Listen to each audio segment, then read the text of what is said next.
అన్న నమస్తే. నమస్కారం అండి. మీ పేరు? తోట సురేష్, పోతునూరు మా గ్రామం. అది ఏం పని చేస్తారు? వ్యవసాయం చేస్తామండి. వ్యవసాయ పరిస్థితి ఎలా ఉంది ఇప్పుడు ప్రస్తుతం? గతంలో కంటే ఇప్పుడు బాగున్నాయి. గతంలో ఎరువులు అందే కాదు, ఇప్పుడు ఎరువులు అందుతున్నాయి. నీళ్లు కూడా సరైన సమయానికి అందే కాదు. గత పాలనలో చూస్తే ఈ డబ్బులు కూడా టైంకి పడలేదు. ఇప్పుడు ధాన్యం తోలి ఇంటికి వచ్చేలోపే ధాన్యం డబ్బులు కూడా పడిపోతున్నాయి. తర్వాత వ్యవసాయానికి దారవలో కానీ సరవలో కానీ అసలు నీళ్ళు అందుబాటులో ఉండేవి కాదు. ఇప్పుడు ఎమ్మన్నే కాలువలు బాగు చేసి మా ఎమ్మెల్యే చనువుతో గ్రామం కాలువ చేసి మొత్తం చెరువు కాలువలన్నీ పూర్తిగా మాకు వాటర్ వచ్చే విధంగా తవ్వేసి నీళ్ళు సరైన సమయానికి అందించేలాగా చేశారు. గోదావరి కాలువ నుంచి మాకు గోదావరి కాలువ వస్తుంది. ఇలా పోతునూరు చివరి వరకు కూడా గోదావరి కాలువ మీద ఈ కాలువ కిందగా దిగువ ప్రాంతం అంతా కూడా గోదావరి కాలువల మీద ఆధారపడి ఉంటాయి. కూటమి ప్రభుత్వం అధికారంలోకి వచ్చి 13 నెలలు అయింది. ఈ 13 నెలల పరిపాలన ఎలా ఉంది అసలు? గతంలో అమ్మ ఒడిని పెట్టి పిల్లలకి ముగ్గురు పిల్లలకి నలుగురు పిల్లలకి వేస్తామని చెప్పి ఒక పిల్లకు కూడా పడకుండానే ఉన్నది. ఇప్పుడు తల్లికి వందనం కింద పెట్టి సంవత్సర పాలనలో సూపర్ 6 పెట్టారు. పడదో అని అందరూ ఇప్పుడు అందరికీ కళ్ళు తెరిసే విధంగా ప్రతి ఒక్కరికి ఎంతమంది చదువుకుంటున్నారు పిల్లలు అంతమందికి కూడా తల్లికి వందనం అనేది పథకం పెట్టి ప్రతి ఒక్క బిడ్డకి అమ్మఒడి పథకం దాన్ని తల్లికి వందనం కింద చేసినందుకు ప్రతి ఒక్కరికి చదువుకునే పిల్లలందరికీ కూడా పడుతున్నాయి. కొంతమంది ఎవరికైనా ఒకరి ఇద్దరికి పడడం ఉంటే వాళ్ళు కూడా రిక్రూట్ చేస్తున్నారు. అవి 2-3 రోజులు అవి కూడా పడిపోతాయి. పెన్షన్ల పెంపు కార్యక్రమం ఎలా అనిపించింది అసలు?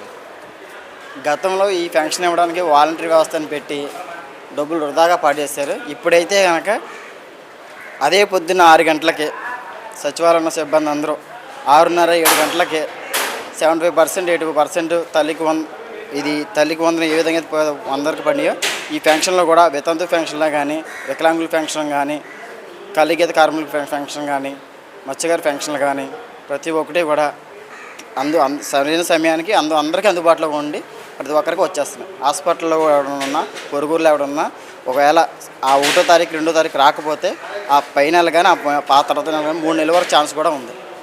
ఆడబిడ్డ నిధి అన్నారు, ఇంకా వదలలేదు. ఆడబిడ్డ నిధి అన్నారు, ఇంకా వదలలేదు. అట్లాంటిదన్నీ ఎక్కడో 1-6 జరుగుతాయి. దాని ఎమ్మన్నే హోమ్ మినిస్టర్ గారు తీసుకుంటున్నారు. ఎమ్మన్నే వాళ్ళ మీద ఎలాంటి సెక్షన్ తీసుకోవాలి ఆ సెక్షన్ తీసుకుని చేస్తున్నారు. అంటే ఇప్పుడు చూసుకుంటే రైతు భరోసా అన్నారు. ఈరోజు రైతు భరోసా కింద అన్నదాత సుఖీభావ కార్యక్రమాన్ని ఈరోజు మేము మీటింగ్కి వెళ్ళాం. ఆ మీటింగ్లో అక్కడ చంద్రబాబు ఆన్ చేయడం కానీ ఇక్కడ మా ఫోన్లో మీటింగ్ ఉంది. ఏంటని చూస్తే ఎప్పుడు పడిని మాకు తెలియకుండానే మాకు పడి మేము చూసుకోలేదు. ఏ బ్యాంక్ దగ్గరకు కూడా వెళ్ళలేదు. ఫోన్లో ఆన్ చేసి చూస్తే అమౌంట్ కూడా ఏమన్నా పడిపోయినాయి. ఎక్కడో ప్రకాశం జిల్లాలో పొలంలో ఎండలో మధ్యాహ్నం 1 గంట టైంలో చేశారు. ఇక్కడ మేము ఏసీ రూమ్లో కూర్చొని చూసాం, సెల్ ఫోన్లో పడిపోయింది. అంటే అన్న ఇప్పుడు 2029లో నేనే సీఎం, రప్పా గంగమ్మ జాతరలో బలి చేస్తాను, తర్వాత ఒక్కొక్కడంతూ చూస్తాను, పోలీసుల్ని బట్టలోడ తీసి మరీ తంతానని జగన్మోహన్ రెడ్డి వ్యాఖ్యలు చేస్తున్నాడు. ఆ వ్యాఖ్యలకి అసలు ఏంటి మీ అభిప్రాయం ఏంటి? ఏమండి, ఓట్లు ఎవరికి వేస్తాం? మంచి చేస్తామన్న వాడికి వేస్తాం. రఫా నరికేవాడికి, కత్తితో బాబాయ్ నరికినోడికి, గొడ్డల వేట వేసిన వాడికి, తండ్రిని చంపినోడికి ఎవరైనా వేస్తారు? రఫా చేస్తారంటే ఎవరైనా ఓట్లు వేస్తారండి? మీకు అభివృద్ధి చేస్తాం, చంద్రబాబు ఇలా చేశాడు, మేము ఇలా చేస్తాం, ఆయన 15,000 ఇచ్చాడు, మేము 20,000 ఇస్తాం, ఆయన 3 వేసాడు, మేము 4 వేస్తాం, అలా ప్రతి ఒక్కటి ఇలా పెంచుకుంటూ వెళ్తే అభివృద్ధి చేస్తామంటే వేస్తారు. కానీ రఫా నరుకుతామంటే, గొడ్డలైటు పోతామంటే, గుండుపోటు పడతామంటే అలా చేస్తే ఎవరైనా ఓట్లు వేస్తారండి? ఈసారి మొన్న ఆ 153కి 11 అన్నా వచ్చినాయి. ఈసారి ఆ 11 పోయి ఒకటే వస్తుంది. ఇది కన్ఫామ్. అంటే అన్న ఇప్పుడు జగన్మోహన్ రెడ్డి ఉంటేనే పథకాలు ఏర్లై పారుతాయని, ప్రజలందరికీ పథకాలు అందుతాయని, చంద్రబాబు గారు ఉంటే పథకాలు ప్రజలకు అందమని చెప్పి వైఎస్ఆర్సీపీ కార్యకర్తలు వ్యాఖ్యలు చేస్తున్నారు.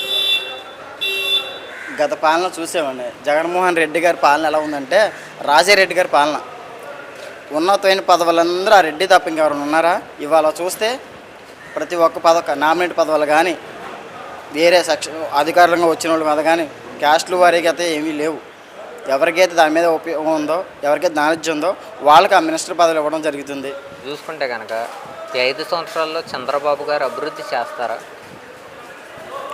అభివృద్ధి చేస్తారని కాదు మేము చెప్పడం కంటే చేసి చూపించింది ఉంది.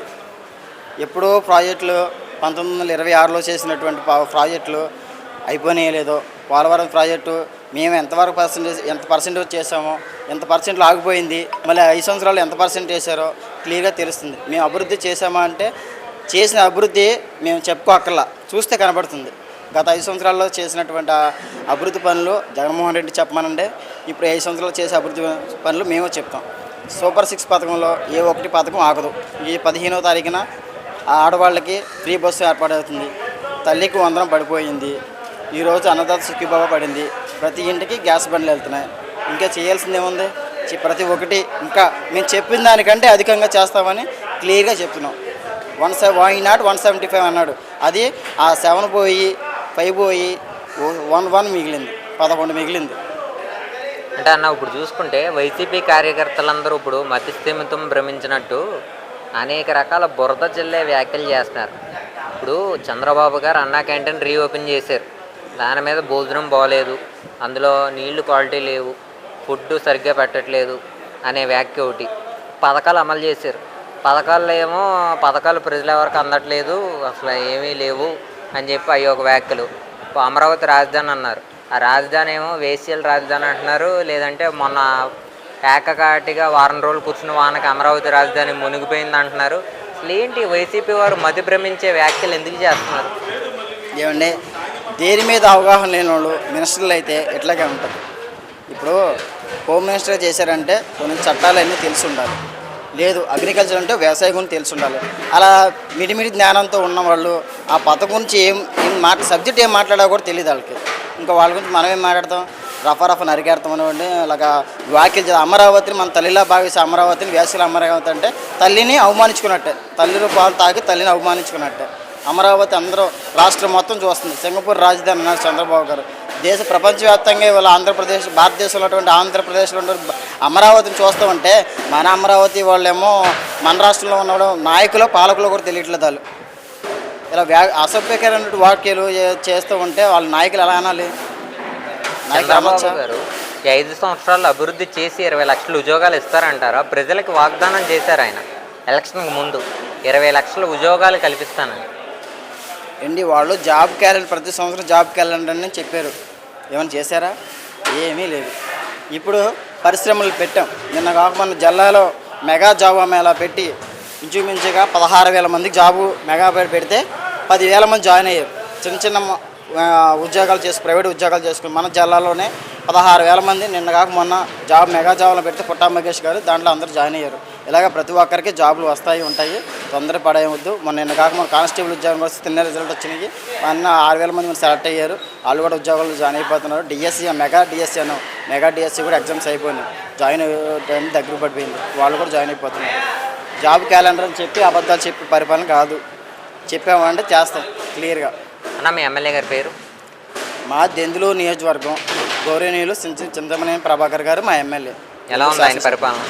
ఆయన పరిపాలన ఎలా ఉంది చెప్పడం కంటే జనాల్లో చూపించడం కంటే ఈరోజు ఇప్పుడు మా రోడ్డు మాది పోతునూరు గ్రామంలో ఇంకా మహా అయితే ఇంకా 1.5 కిలోమీటర్ ఉంటుంది. మొత్తం 10 కిలోమీటర్ 12 కిలోమీటర్లు ఉన్న రోడ్లలో మొత్తం ఏకగ్రీవంగా పోసుకుంటూ ఈయన పరిపాలననే పోసుకుంటూ ఇంకా 1.5 కిలోమీటర్ 2 కిలోమీటర్లు పోస్తే పోతునూరు క్లియర్గా రోడ్డు సీసీ రోడ్డు లేని రోడ్డే లేదు పోతునూరులో. తర్వాత ఏ చిన్నదైనా ఒక మనిషి అనారోగ్యంతో ఉన్న ఇమ్మీడియట్గా హాస్పిటల్లో మనిషిని పెట్టి ఏ దెందులూరు కాన్స్టిట్యూన్సీ వచ్చాడు అంటే ఇమ్మీడియట్గా డాక్టర్ గారు వచ్చి చేయాలి. ఇందుకాక మొన్న కుర్రోడు చనిపోయాడు రైల్వే పట్టాల మీద, పోస్ట్ మార్టం అవ్వదు అన్నారు. అలాంటి మనిషి కూడా డాక్టర్ గారికి ఫోన్ చేసి ఇమ్మీడియట్గా పోస్ట్ మార్టం చేసి బాడీ పంపించారు. హాస్పిటల్ విషయంలో కానీ పోలీస్ స్టేషన్ల విషయంలో కానీ మా ఆరోగ్య సమస్యల్లో కానీ వ్యక్తిగత సమస్యల్లో కానీ ఆయన మా ఇంట్లో మనిషిగా, మా ఇంట్లో కుమారుడుగా, మా ఇంట్లో పెద్ద కుమారుడుగా ప్రతి ఒక్కరికి అందుబాటులో ఉంటాడు.